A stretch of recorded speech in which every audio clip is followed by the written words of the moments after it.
پیغمبر صلی الله علیه و آله وسلم به چې کله د اختر د مانځه نه فارغه شو نو بیا به د دواړو جهانو سردار مبارک رالی او خپله قرباني به یې په خپل لاس مبارک باندې دا حلاله کړله. چې کله به غوښه هر څه به تیار شو نو لومبې به پیغمبر علیه صلات وسلام دا څه خوړل او راځئ چې د دې ویډیو کې دغه څیز بیان کړو چې کوم څیز پیغمبر علیه السلام خوړو او د هغې څه فواید دي. بسم الله الرحمن الرحیم. شروع کوم د ډیر زیات بخونکي او د ډیر زیات مهربان رب په نوم باندې. امید د رب کوم چې تاسو ټول به ټیک ټاک یې. الله پاکم خوشحاله آباد ساته. نن چې په کوم ملکونو کې د غټ اختر ورځ وه هغې ټولو ته غټ اختر ډېر ډېر مبارک شه او سبا چې په کوم ملکونو کې د غټ اختر ورځ د هغوی لپاره اډوانس عید الاضحی مبارک.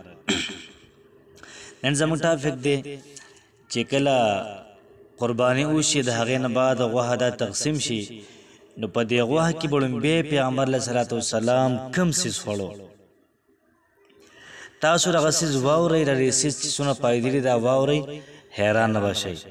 یاد ساتئ چې پیغمبر علیه صلات وسلام د ټولو نه اول اینه به یې ولېږله کلیجي او دا به یې سره کړله او بار به یې راویستله. ټولو صحابه کرام به دا محترمو دا وخوړله. نو کلیجي د اختر په ورځ په دې ټولو غوښو کې د ټولو اول خوړل دا سنت دي.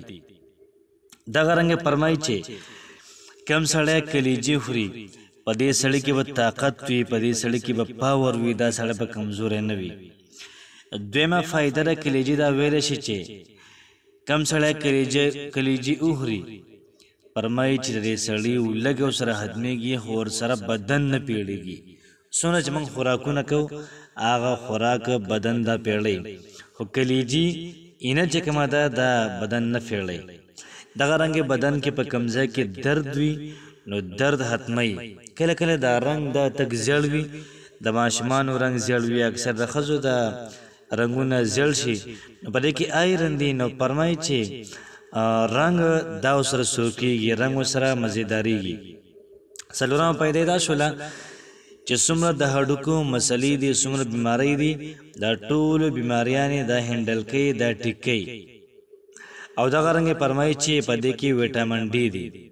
چې کله به د انسان په بدن کې ویټامین ډي کمی وي نو ډاکټر ورته وایي چې نور ته کښېنه، ولیکن کلیجي داسې یو غذا ده، داسې یو خوراک دی، داسې یو غذا ده چې په دې کې الله پاک دننه د ویټامین ډي په شان څیز دی پکې هی دی. نو کلیجي خوراک دا سنت هم دی او دغه رنګې د ډېرو بیماریانو علاج هم پکې دی.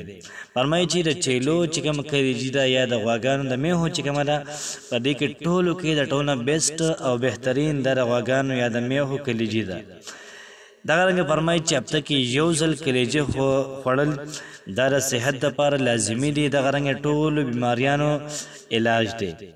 فرمایي چې په ګرده کې دغه رنګه مثانه کې ګند جمع کېږي نو کم سړی چې کلیجي خوري نو کلیجي دغه ګند دا ختموي.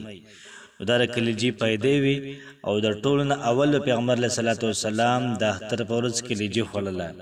نو کوشش وکړو چې کله سبا له موږ قرباني کوو نو په خپل هم کلیجي دا وخورو او دغه رنګې دا ویډیو پیغام مخکې خلکو سره شیر کړو چې هغوی هم سبا له قربانیو کې د ټولو نه اول کلیجي وخوري.